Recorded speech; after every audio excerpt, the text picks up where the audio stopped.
네, 그럼 지금부터 세션 2 중기벤처 소상공인 정책 좌담회 위기에서 희망으로 중소벤처기업 정책 일반 주제 발표와 좌담회를 시작하도록 하겠습니다. 먼저 디지털 시대 역동적 혁신 성장을 통한 일자리 창출이란 주제로 홍운선 중소벤처기업 연구원 부원장님의 주제 발표가 있겠습니다. 부원장님을 무대로 모시겠습니다. 여러분 박수 부탁드립니다.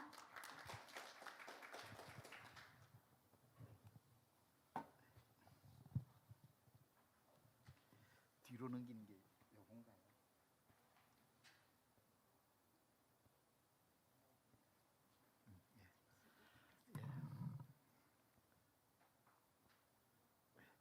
예, 안녕하십니까. 중소벤처기업연구원 홍운선입니다.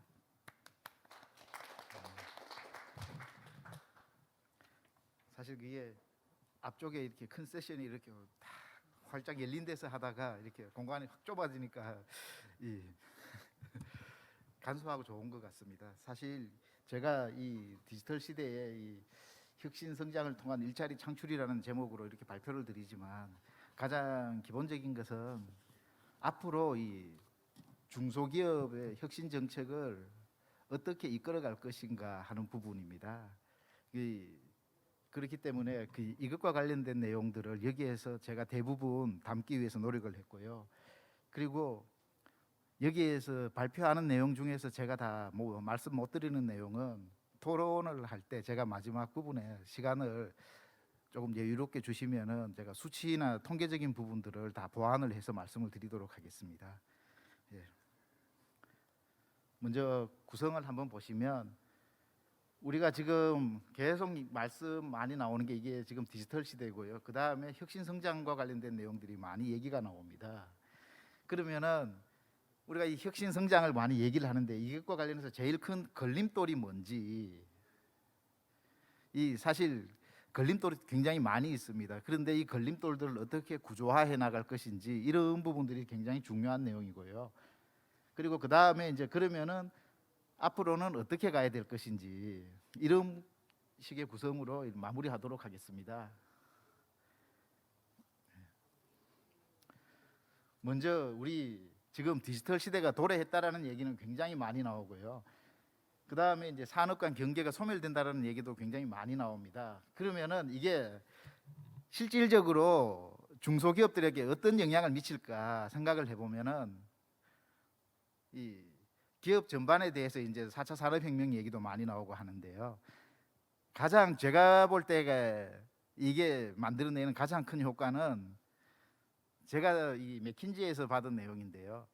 마이크로 다국적 기업들이 이제 앞으로 우리나라에서도 이제 출연할 수 있지 않을까.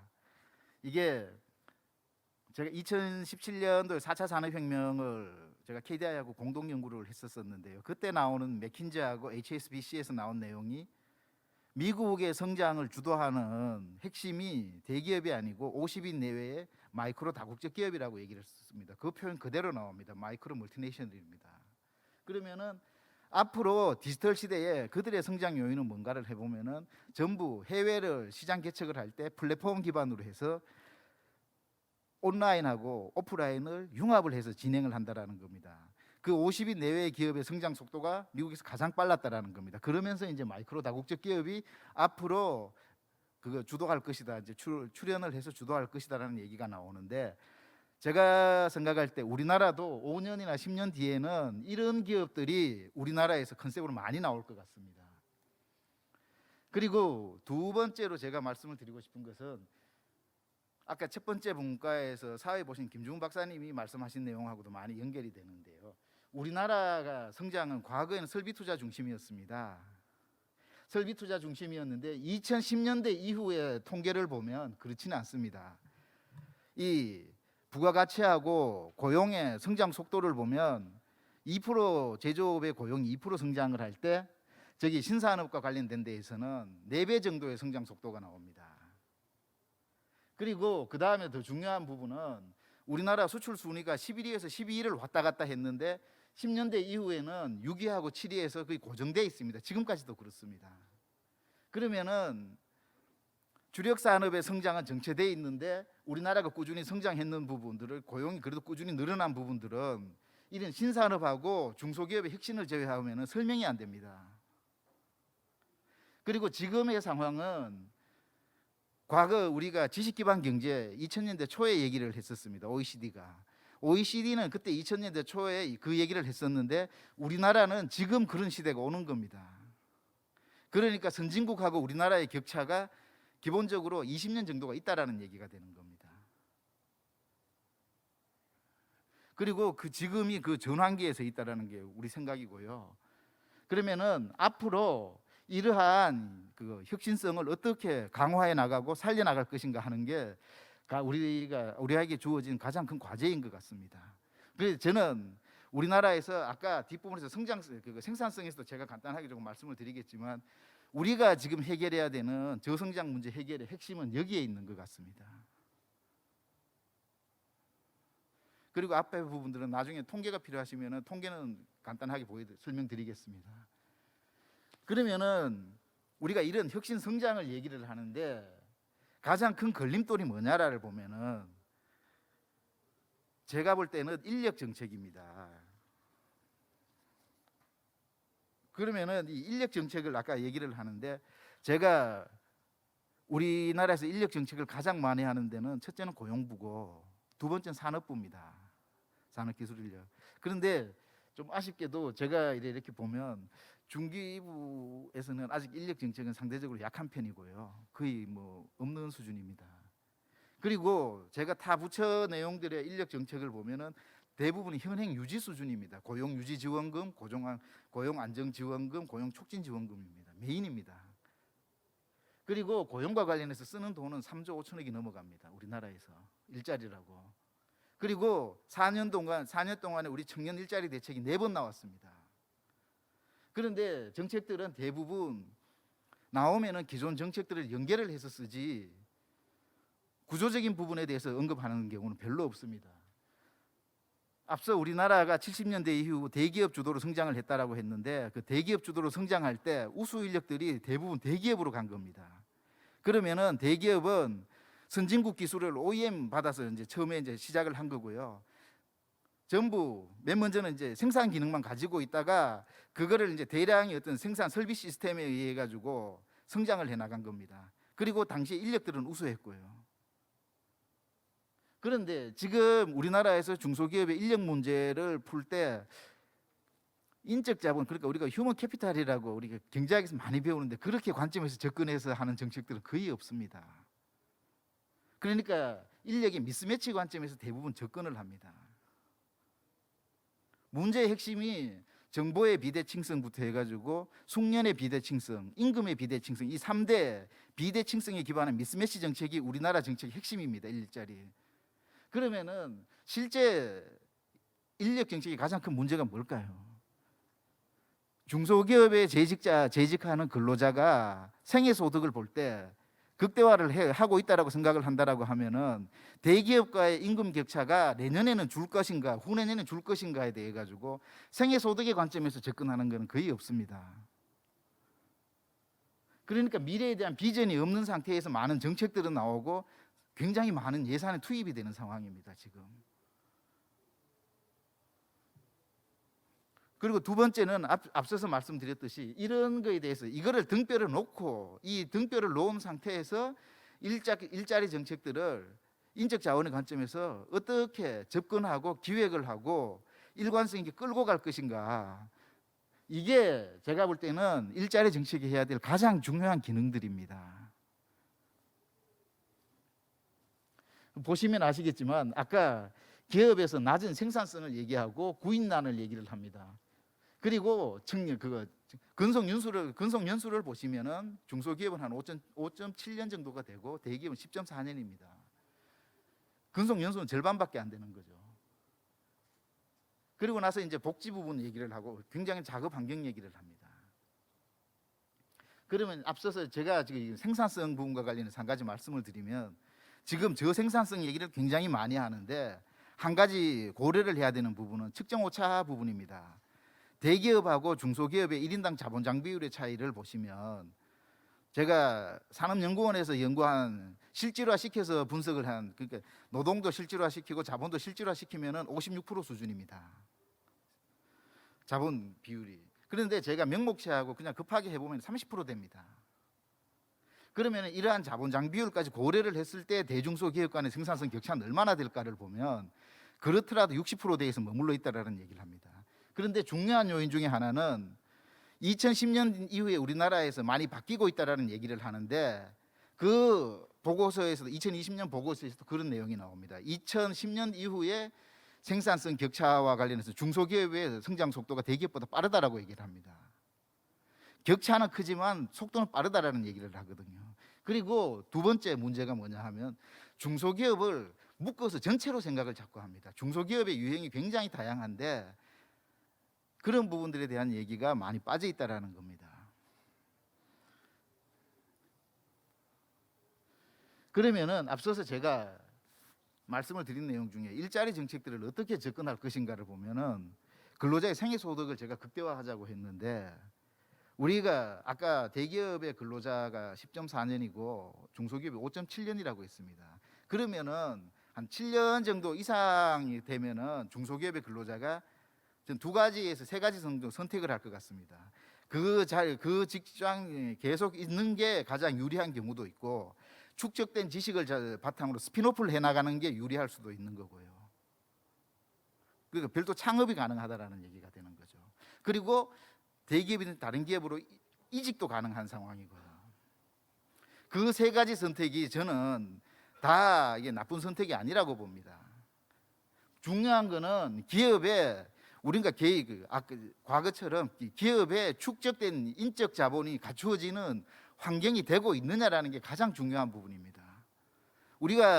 제가 좀 많은 대책들을 보면서 축적에 대해서 얘기하는 사람들은 별로 없습니다. 그래서 제가 이걸 보면 과연 이거를 사람들이 1357을 제가 나눴는데 1357을 왜 나누는가 하면 사람들이 중소기업에 들어왔을 때 1년 만에 문화 충격을 느낄 가능성도 있거든요. 그러니까 사람들의 선입견 때문에 중소기업이 안 오려고 하는 사람들도 있습니다. 그런데 좋은 중소기업들을 일단은 선별을 한다라고 하면 그런 기업들에 대한 정보를 주면서 장학금 제도로 유치를 하는 거죠. 그럼 3년 뒤에는 어떻습니까? 남자들 같은 경우는 대부분 군을 갑니다.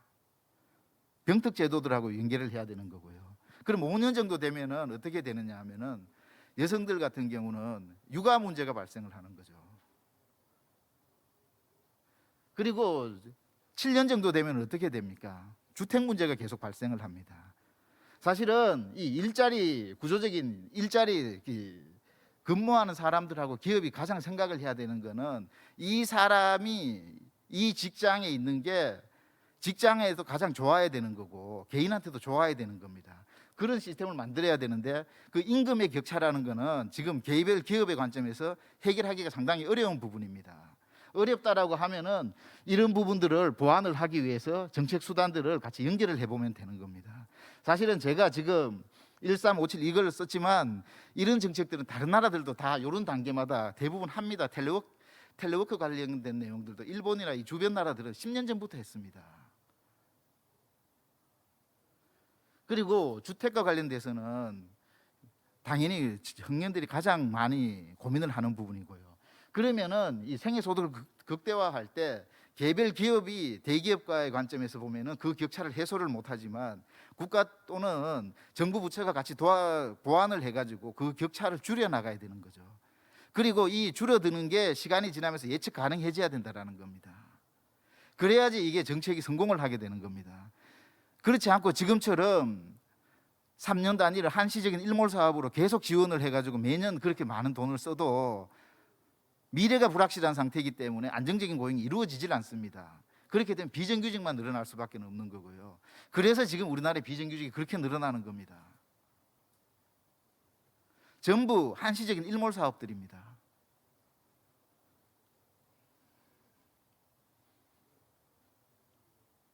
그리고 두 번째가 아까 정책에 대해서 제가 중소기업의 일자리 정책을 하는데 제가 일자리 정책 수단들을 쭉 봤습니다. 중부가 가지고 있는. 그런데 그 수단들로는 특성화고나 전문대나 이렇게 하는 일자리나 연수 이런 제도로는 구조적인 문제 해결에 기획이나 이런 데는 어려움이 있습니다. 지금 일자리에 대해서 가장 많이 가지고 있는 부채가 고용부인데 고용부는 전부 개인의 관점에서 접근을 합니다. 그 산업부가 하는 일자리도 그 산업 개별 산업 단위의 관점에서 소액 사업들이 계속 만들어지는 구조입니다. 그렇기 때문에 중소기업에 대해서 이 전략적으로 접근을 한다는 게 거의 불가능한 상황이죠. 그렇다고 국가가 여기에 많은 돈을 쓰라는 얘기는 안 합니다. 안 쓰고도 제가 볼 때는 충분히 가능하기 때문에 그러는 겁니다. 3조 5천억 이상의 돈이 들어가는데 매년 드는 돈입니다.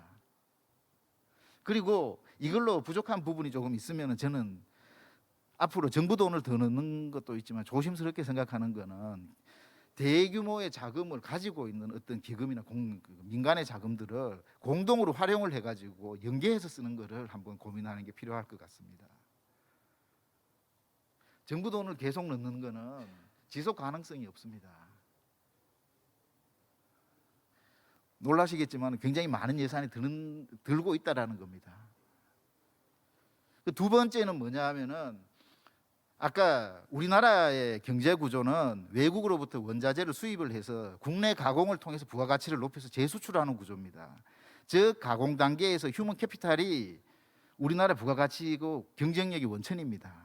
그러면은 첫 번째 단계에서 원재료에 의해서 가격이 샥이 온다라고 하면은 우리는 굉장히 취약할 수밖에 없습니다. 첫째, 미중 간의 G2 무역 분쟁이 일었을 때 한번, 코로나 사태가 일어났을 때 한번, 이게 일어났을 때 한번 보시면은 최근 5년 사이에 몇 번이 발생을 했는지 충격이 일상화되고 있는 게 지금 우리의 경제 구조입니다.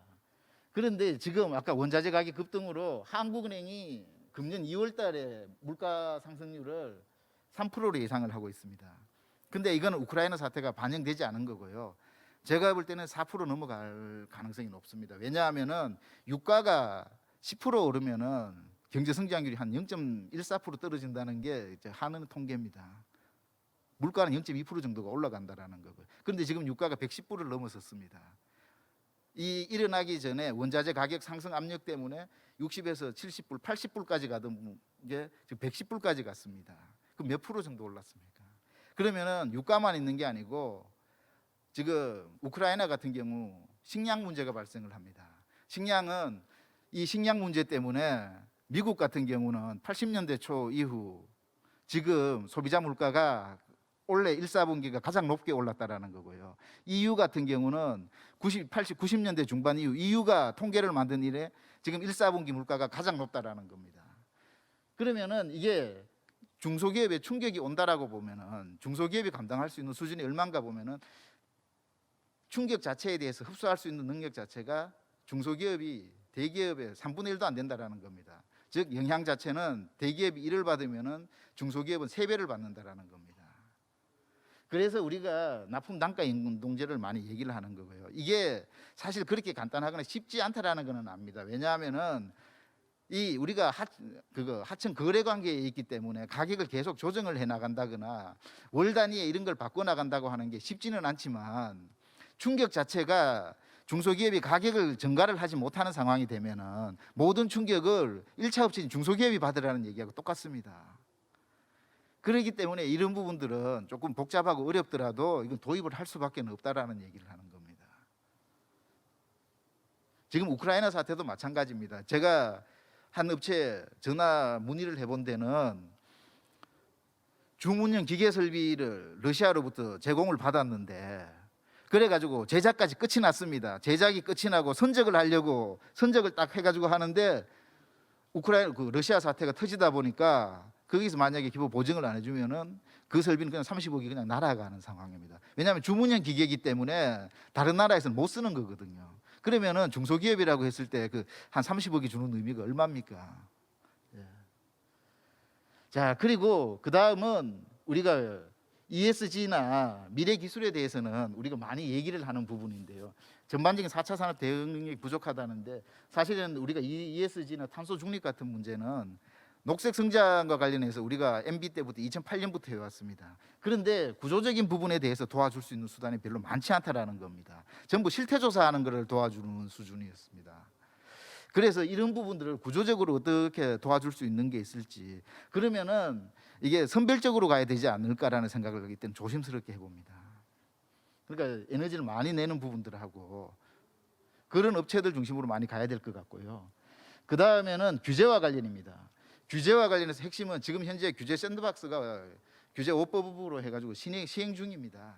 그런데 기업 차원에서는 이 샌드박스 내용만 가지고는 이 공감을 하기 어렵다라는 겁니다. 뭐냐 하면은 기업하고 정부가 문제를 보는 인식의 차이가 있는 겁니다. 인식 자체가 정부는 우리가 성문법 국가이기 때문에 법의 관점에서 접근을 할 수밖에 없고 기업은 법이 없는 상태에서 미국이나 영국의 관점에서 접근을 하는 겁니다. 그러다 보니까 인식의 괴리가 발생을 하면서 이 제도가 잘 정착하기 어려운 부분이 있고요. 이걸 공감대로 만들어내기 위해서 가장 중요한 부분들은 제라면은 지역을 많이 활용할 것 같습니다. 지역 균형으로 지역은 수도권은 사람의 비교 우위가 있으면 지역은 땅의 비교 우위가 있는 겁니다. 그러면 실증 특례나 테스트 베드 기능들을 강화해 나가는 게 굉장히 도움되지 않을까라는 생각을 해봅니다. 그리고 마지막으로 이제 나오는 게 제일 큰 걸림돌은 제가 볼 때는 지역하고 수도권은 이중 격차 문제입니다. 지역 중소기업이 경험하고 있는 거는 일단 중소기업이라는 관점에서 대기업에 의해서 한 번에 격차가 발생을 하고 수도권 대비 비수도권이 있다라는 이유로 다시 한번 격차가 발생을 하는 겁니다. 그래서 지금 지역 중소기업을 하나 비유를 드는 게 이게 보면은 우리가 세계 경제를 지금 보면 그 이전 투구의 양상입니다.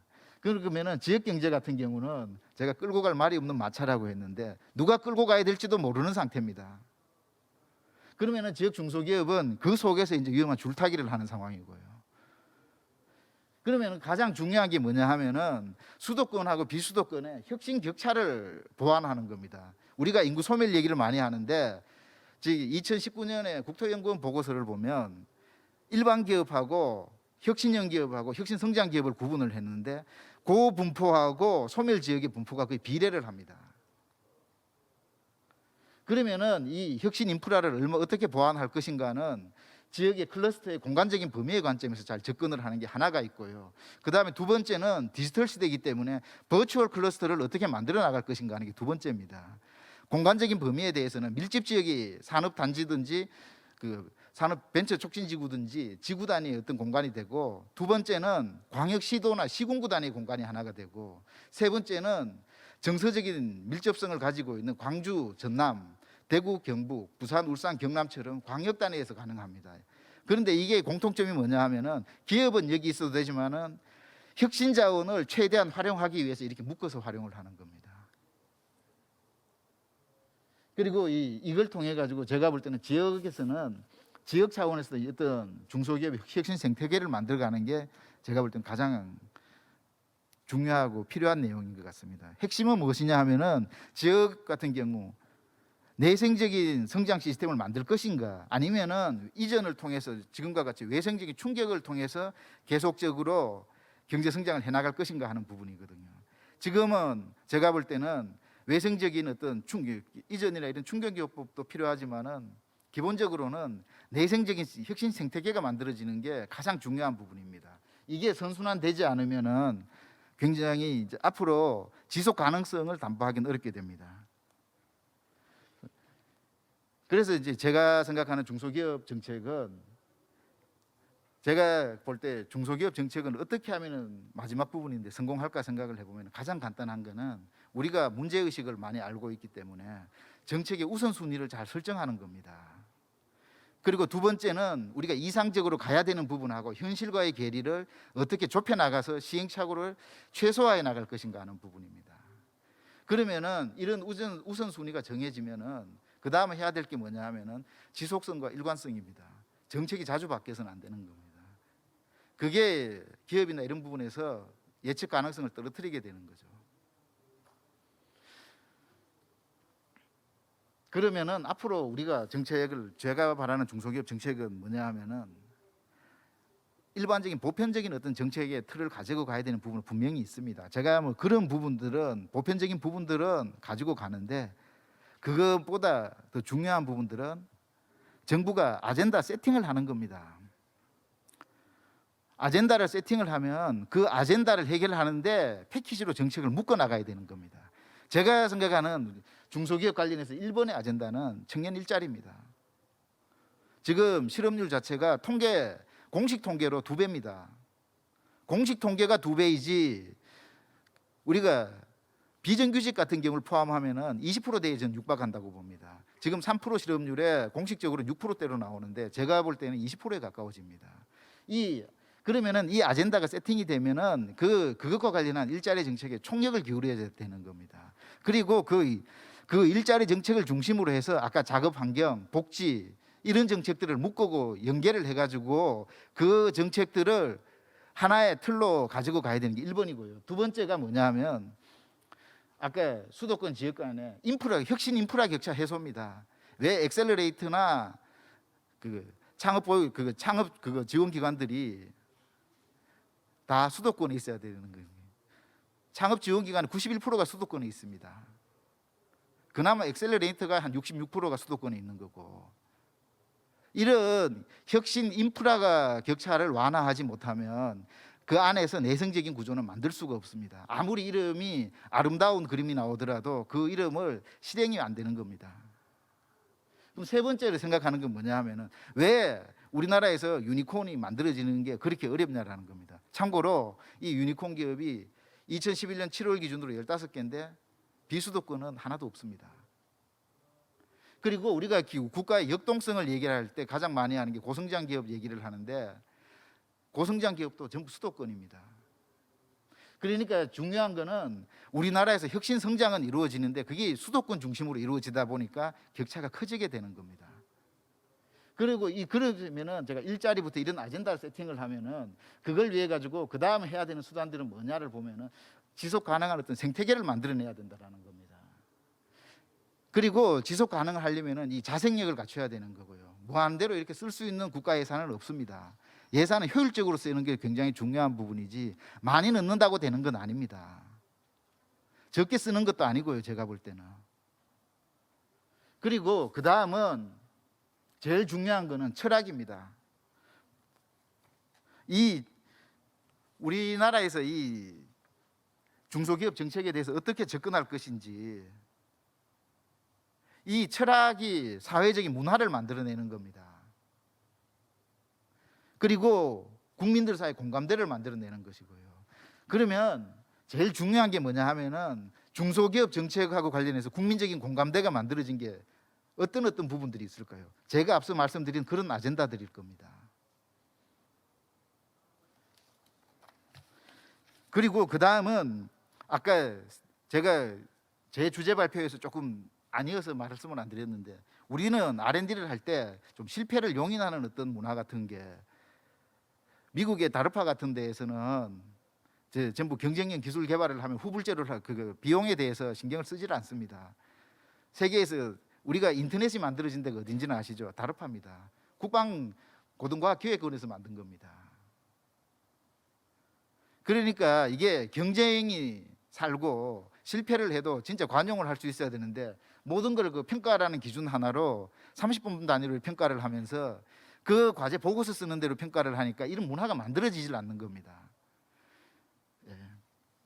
자, 제가 이 말씀이 너무 길어가지고 지금 시간이 계속 끝났다라는 게 오는데요. 제가 지금 그러면은 이제 마지막 부분입니다. 그러면은 이제 우리 중소기업 정책은 사실은 제일 중요한 부분들은 이게 비전하고 목표하고 사이에서 이걸 실행하는 수단들인 것 같습니다.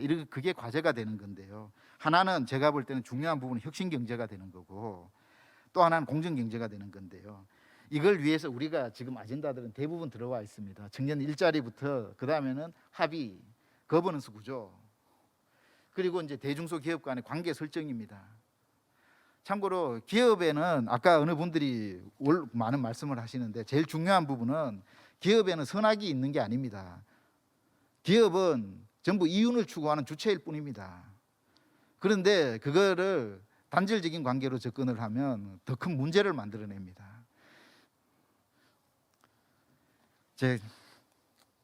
이제 끝났습니다. 자, 감사합니다. 네, 여러분 박수 부탁드리겠습니다. 네, 바로 이어서 좌담회를 진행하도록 하겠습니다. 좌담회에서는 좌장과 패널 분들께서 자유롭게 의견을 나누시면서 종합적인 토론을 이어가는 시간을 갖도록 하겠습니다. 이번 시간은 좌장이신 최성호 경기대학교 교수님께서 진행해 주시겠습니다.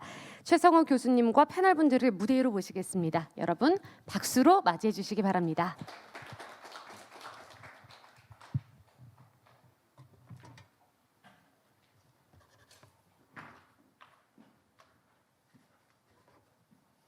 네, 반갑습니다. 경기대학교 최성호입니다.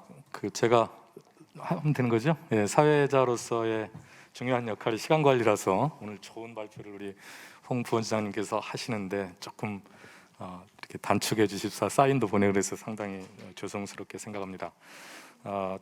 오늘 메인 세션에서도 이제 한국 경제가 그동안 이렇게 추격형에서 이제 앞으로 선도형으로 퍼스트 무버로 이렇게 가야 되고 그럴 때 산업 정책에서 기업 정책으로 또 정부에서 시장으로 뭐 이런 메시지를 저희가 이제 같이 공유를 했던 것 같습니다. 그래서 이번 시간에는 이제 좀 더 구체적으로 이제 그 기업의 관점에서 우리 중소기업의 관점에서도 그동안 그 뭐 변화를 추종하는 단계였다면 앞으로는 우리 중소기업도 세계 경제 메가 트렌드를 살려서 좀 성장의 기회로 예를 들면 IT 바이오 전환이라든가 기후 변화라든가 글로벌 공급망 재편이라든가 이런 걸 성장과 혁신과 성장의 기회로 이렇게 활용하자는 차원의 정책 논의를 우리 홍은선 부원장님께서 여러 가지 걸림돌이 있다는 말씀을 하셨죠. 그 인력이라든가 뭐 원자재 가격이라든가 규제 또 인프라 규제 뭐 이런 내용들을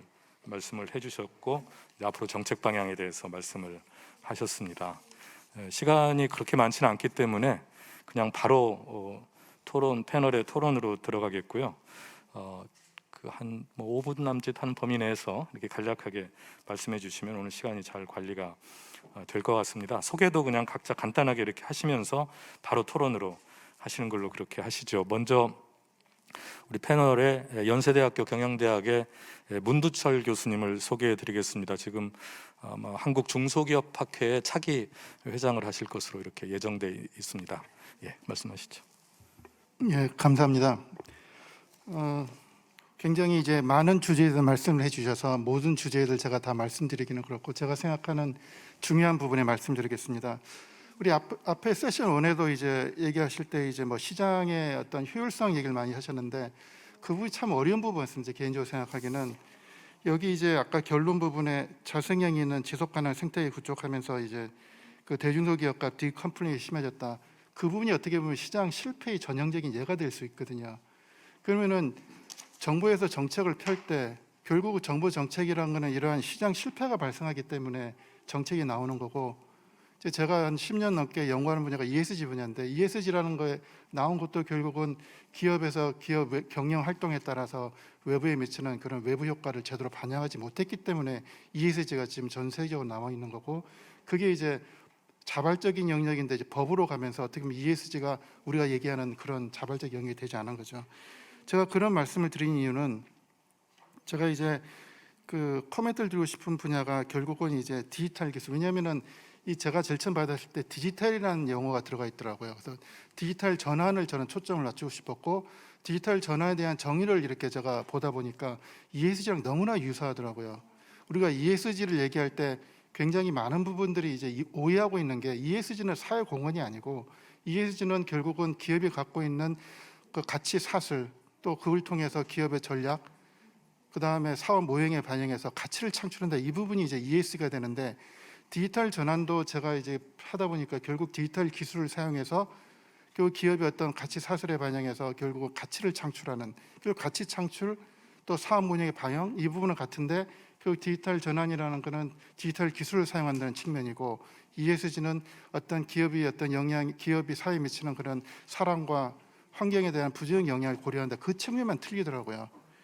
그럼 그렇게 했을 때 우리가 중소기업은 대기업과 틀리게 굉장히 자원에 이제 제약이 있게 되는데 그러면은 여기에 이제 아까 말씀하셨듯이 이제 어떤 그 미래라고 하는데 저는 그걸 현재라고 보고 있는데 바로 며칠 전에 미국의 SEC에서 결국 공급망에 들어오는 여러 가지 이제 환경 특히 이제 그 온실가스 배출에 대해서 스코프 성과에 들어간다 그러고 유럽에서는 공급망 실사에 들어간다 그러고 그렇게 했을 때 우리나라 대기업들 또 대기업과 협력하는 중소기업은 바로 이제 이러한 이제 기후 변화라든가 그렇다면 인권 문제를 이제 할 수밖에 없는데, 제가 얼마 전에 연구를 미국에 나와 있는 재미있는 연구를 하나 봤는데, 그 연구가 뭐냐면은 미국에는 우리 같으면 애니얼 리포트라는 이제 우리나라 사업 보고서가 있는데, 사업 보고서에 굉장히 특이한 아이템이 하나 있더라고요. 그게 뭐냐면은 광산 산업에서 안전 문제 발생하는 거를 이렇게 보고하도록 그게 아주 특이하게 돼 있는데, 그래서 그 효과를 봤는데 당연히 효과가 재밌다고 말씀드린 게 뭐냐면은 사고는 줄어드는데 생산성은 감소했다는 겁니다. 그 똑같이 우리나라에 적용해 보면은 이제 우리나라에 이게 오게 되면은 ESG에 대한 공시가 많이 되면 될수록 ESG 관련된 여러 가지 그 성과는 좋아지겠지만 기업의 어떤 그런 생산성이라든가 이익은 줄 가능성이 많다는 얘기거든요. 그럼 제가 지금 칼럼 하나 준비하는 게 그럼 어떻게 해야 될까 생각해 보니까 결국은 디지털을 해야 되더라고요. 우리나라에서 보면은 현 문재인 정부에서 스마트 제조라는 그런 부분을 강조해서 이제 그에 따라서 보니까 생산성도 증가하고 뭐 탄소도 감소하고 이런 얘기들이 나오더라고요. 물론 그게 여러 가지 문제가 있겠지만 이제 그런 효과도 있는데, 제가 말씀드리는 건 이런 이제 스마트한 그런 이제 디지털을 단순히 제조뿐만 아니고 아까 보니까 이런 이제 그 새로운 상품에 대해서 적용한다 그러는데, 그거를 제조라는 우리가 아는 밸류 체인에서 한 부분뿐만 아니고 밸류 체인은 여러 가지 기업 기능에 그걸 다 적용해서 그걸 통해서 기업의 어떤 생산성 높이고 또 사고도 줄이고 하는 이런 방법이 어떻게 보면 기업의 어떤 중소기업의 경쟁력을, 그러니까 ESG 추구하면서 기업의 어떤 그런 디지털도 높이는 그런 식을 통해서 기업의 중소기업의 경쟁을 높이는 것 어떤가 하는, 그 제가 다른 코멘트는 시간상 드리기는 없고 그 코멘트를 한번 생각해 보시는 그 어떤가 하고 말씀드리겠습니다. 네, 문 교수님께서 이제 디지털 전환 성장을 ESG와 관련해서 상당히 재미있는 사례를 들어서 말씀을 해주셨습니다. 다음에는 박광기 전문위원님을 소개하겠습니다. 뉴 패러다임 미래연구소 전문위원이시고 삼성전자에서 오래 근무하신 분이네요. 저는 그 이제 대기업하고 중소협력 업체들 같이 이제 국내 해외에서 이제 일해본 그 경험으로 이제 몇 가지 말씀을 좀 드리겠습니다. 아까 이제 홍 부원장님께서 그 말씀하신 내용을 쭉 보면 이제 일자리 문제, 또 균형 발전 문제, 양극화 문제, 사실 뭐 대한민국의 우리 사회 문제 중에 탑 3가 이거 세 가지라고 저는 보는데, 이 세 가지 다에 대한 고민을 지금 중소기업에서 이제 해법을 찾는 걸로 말씀을 드리는데, 저는 굉장히 이제 공감을 합니다. 우리가 일자리라는 건 이제 일감에서 나오는데, 일감은 현장 일감이 있고 본사 일감이 있습니다. 그래서 우리 기업들이 보면은 수도권, 즉 서울에는 본사를 두고 지방에는 사업장을 둡니다. 우리는 사업장을 이제 기업에서는 현장이라고 하죠. 현장에 이제 공장이 있습니다. 그러면 지방에 있는 사업장, 즉 현장에는 현장 일감이 있죠. 그 현장 일감이라는 것은 여러분 잘 아시다시피 단순 노무직, 생산 기능직으로 일자리 유형이 굉장히 단순합니다. 반면에 본사 일감은 현장 일감을 지원하는 연구개발, 상품기획, 마케팅, 홍보, 법률, 인사, 관리, 굉장히 다양한 유형들이 있죠. 자, 그러면 이 소위 본사 역할을 하는, 본사 기능을 하는 본사 일감은 우리 고학력 청년 세대들이 좋아하는 일자리고, 또 지방에 있는 현장, 즉 단순 노무직이나 생산 기능직 일자리는 기피하는 일자리가 되는데, 지금 우리가 경쟁 우위를, 제조 경쟁 우위를 이루면서 그 제조 현장의 일감들이 소위 해외로 개발도상국으로 이전을 하면서 지방에 있는 제조 현장의 일감은 줄어듭니다. 그 대신 본사에 있는, 서울에 있는 기업, 즉 수도권에 있는 기업들의 본사 기능은 해외로 이전한 공장에서 일감이 늘어나면서 본사 일감이 늘어납니다. 즉 본사 일감은 현장 일감에 비례해서 늘어납니다. 자, 여기서 그럼 우리가 균형 발전이라는 것을 수도권과 비수도권의 어떤 자원 배분의 대결 구도로 볼 것이냐, 아니면 지방에 기반을 둔 제조업이죠, 그 제조업 기반이 경쟁 우위를 이루면서 이제 서울에 즉 수도권에 본사를 둔 본사 일감이 늘어나는 쪽으로의 이동, 즉 산업 분화가 일어나는 것이 근본 원인이라고 본다면 지방에 있는 중소기업 사업장들도 현장 일감을 찾으면 본사 기능을 할 수 있는 본사 일감이 늘어나겠죠. 우리가 1990년대 초반에까지만 해도 부산이 전 세계 신발 메카였습니다. 그때 1,200여 개 중소 제조 신발 기업이 있었는데 지금 한 200여 개 남아 있습니다. 그때 당시에 국내 인건비가 올라가면서 우리 기업들이 해외로 나가려 하는 것을 일자리 이전이 된다, 기술이 유출이 된다고 하면서 정부에서 해외 직접 투자를 통제를 했습니다. 외환은행을 통해서. 지금 현재 한 200여 개가 남아 있다고 그랬죠. 근데 그 당시에 태광 신발은 제조 일감이 줄어드는 제조 설비를 동남아로 옮기면서 본사 일감이 커졌죠. 지금 김해, 서울로 옮기지 않고도 김해에 있는 태광 본사는 1,000여 명 정도의 인력을 데리고 있습니다. 이게 이제 하나 힌트가 이제 있는 겁니다. 그다음에 두 번째는 저희가 15년 정도 중소기업 정책을 펼쳐왔는데 크게 성과를 보지 못한다고 여러분들 생각하지 않습니까? 저도 같은 의견인데. 그다음에 또 한 10수년간 규제 개혁을 각 정부에서 외쳤습니다. 근데 별로 성과가 없습니다. 저는 그 근본 가장 업스트림한 문제가 어디에서 유발이 되냐면 대한민국은 너무나 여러분들이 잘 아시다시피 30년 걸려서 아주 짧은 기간에 압축 성장을 하면서 중소 제조 기업들이 우후죽순격으로 늘어났습니다.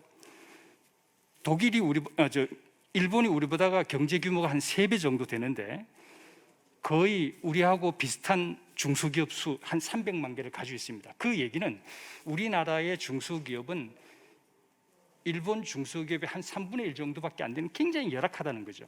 자, 그럼 여기서 왜 규제 개혁이 안 되느냐? 대한민국은 엄청난 과밀 중소기업 생태계 구조를 가져서 과잉 경쟁이 일어나기 때문에 규제가 생길 수밖에 없는 환경이라는 거죠. 자, 그다음에 그럼 왜 이 과밀 과잉 경쟁 생태계 구조를 해소할 수 없느냐? 구조 개혁을 못 하고 있기 때문입니다. 이 구조 개혁을 못 하는 이유는 또 뭐냐? 이 중소기업들이 지금 가동률이 한 60% 정도 되면 한 30%, 40% 설비가 놀고 있지 않습니까? 잉여 인력, 잉여 설비에 대한 출구가 없는 겁니다. 이 출구가 없으면 이 출구가 없이 계속 지금 유지를 하고 있는 거죠. 부채로 연명을 유지하고 있는 거죠. 자, 그다음에 이제 마지막으로 세 번째는 그렇다면 아까 어느 분이 이영 의원님이 말씀하셨습니까? 시장에다 맡겨둬야 된다. 저는 물론 그럴 수도 있습니다만 대한민국의 중소기업의 태생적 체질, 즉 우후죽순격으로 부품업체로 성장해와서 자생력이 없습니다. 즉 연구개발력과 독자 판매력이 없는 중소기업은 사실 독립기업이라 할 수 없습니다. 대기업에 종속된 하나의 부서라고 할 수 있는 게 대한민국만의 다른 나라에는 없는 중소기업의 태생적 특성이라는 겁니다. 그러면 시장에 맡겨둬서 자생적으로 이 기업들이 이 잉여 설비와 잉여 인력을 출구를 해가지고 스스로 디지털 혁신을 할 수 있는 여력이 되냐? 굉장히 어렵다고 봅니다. 그럼 대한민국 중소기업의 공급 과잉, 이 생산 캐파, 이 남아도는 설비와 인력을 뭔가 새로운 출구를 마련하지 않고는 구조개혁이라는 것은 굉장히 어렵다는 거죠. 자, 그러면 여기서 이 자생력이 없는 중소기업들한테 어떻게 출구를 마련해 줄 것인가? 이것이 저는 우리 대한민국 중소기업의 가장 업스트림한 과제고 라고 봅니다.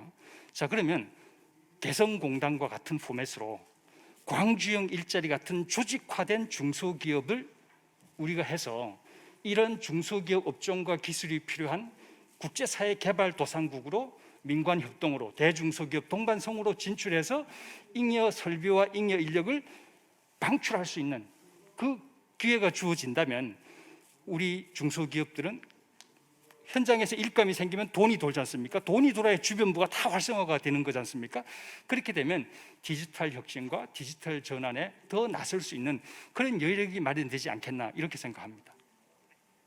네, 우리 박광기 전문위원님께서는 이제 성장의 애로를 해소하는데 어떤 그 지역 균형 발전 차원, 그다음에 규제, 그리고 구조 조정과 해외 진출 이렇게 방향을 잡아주신 것 같습니다. 그러면 마지막 순서지만 또 중요한 순서인 우리 이 젊은 MZ세대 벤처기업가를 모셨습니다. 닥터 나우의 장지호 대표를 소개하겠습니다.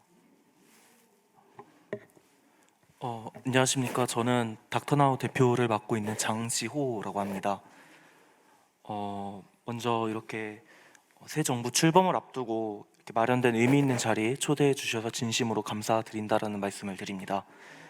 저는 Z세대 창업가로서 이제 현장 스타트업의 목소리도 대변하는 역할도 오늘 잠깐 가지고 있다고 생각을 하지만, 특히 우리나라가 앞으로 본격적으로 이 규제를 혁신하는 데 있어서 지금까지 가장 크게 이제 규제 산업이라고 불려온 디지털 헬스케어 분야의 대표적인 기업으로서 오늘 조금 말씀을 조금 드리고자 합니다. 먼저 저희 닥터나우를 조금 소개를 드리면요. 저희는 이제 비대면으로 이제 의사하고 진료를 볼 수 있고 또 처방약을 배달을 해주는 이제 비대면 진료 스타트업입니다. 사실 우리나라는 지난 20년간 비대면 진료가 불가능하다가 재작년부터 코로나로 인해서 한시적으로만 현재 3년 차째로 이제 접어들게 되면서 비대면 진료가 가능하게 되었습니다. 현재까지 한 누적 400만 명 정도의 환자분께서 이제 비대면 진료를 이용하고 계신데요. 사실 뭐 코로나 종식 이후에도 많은 국민들께서 이 비대면 진료를 더 잘 활용하고 또 제도화하는 데서 많은 국민들의 관심도도 굉장히 상당히 많지만, 재택진료라던가 뭐 그런 것들을 통해서 굉장히 많이 이 비대면 진료를 사용하시면서 오히려 최근에는 많은 분들께서 마치 타다처럼 갑작스럽게 이러한 비대면 진료 서비스가 코로나 이후에는 셧다운되는 게 아닌지에 대해서 많은 고민을 가지고 계신 것 같습니다. 최근에 비대면 진료에 대한 논의가 계속돼서 시작이 되는 거가 단순히 한국뿐만이 아니라 이미 뭐 G7 국가가 모두, 그다음에 OECD 국가 뭐 32개국에서 이미 이렇게 잘 하고 있는 비대면 진료가 앞으로 뉴 노멀 시대에, 포스트 코로나 시대에 디지털 헬스케어가 굉장히 빠르게 성장을 하고 있고, 아마존, 텔레닥, 그다음에 구글을 비롯한 굉장히 많은 빅테크 기업들에서 이 디지털 헬스케어 산업을 굉장히 주도적으로 성장을 시키고 있고, 또 국가에서 이런 것들을 굉장히 빠르게 지원해 주는 것과 달리 아직까지는 한국에서는 제 나이보다도 더 많은 역사를 가진 이제 법제도 때문에 기술의 발전에 따라서 아직까지는 이 법제도가 이에 대해서 좀 잘 못 따라오는 것 같습니다. 그래서 저희 같은 경우는 아마 코로나가 종식이 되고 나면 별다른 변화가 없다면 저희는 아마 바로 저희와 비슷한 이 비대면 진료 회사 한 30개 정도 회사는 바로 망할 그런 걱정을 할 정도로 아직 이 부분에 있어서는 이제 법과 제도가 많이 미미한 상황입니다. 포스트 코로나를 맞이한 이제 새 정부는 이제 이전과 다른 산업 생태계라던가 또 국민들의 피드백에 직면할 것이다라고 생각을 합니다. 비대면과 또 디지털 트랜스포메이션이 뉴 노멀이 된 상황에서 의료 서비스만 대면 방식으로 회귀할 거라고 생각하는 국민들은 거의 없을 거다라고 생각을 합니다. 그래서 이때야말로 새 정부께서 공격적으로 규제를 혁신을 하고 또 혁신적인 중소벤처기업들을 위한 정책을 수립해 나가야 될 기회라고 생각을 합니다. 저 역시도 의대생 출신의 창업가로서 우리나라의 높은 IT 기술력과 그다음에 높은 의료 기술력이 함께 만나게 되면 우리가 기존에 상상치 못한 굉장히 높은 부가가치가 이루어질 수 있다라고 생각을 합니다. 저 역시도 매우 동의를 하고 있고요.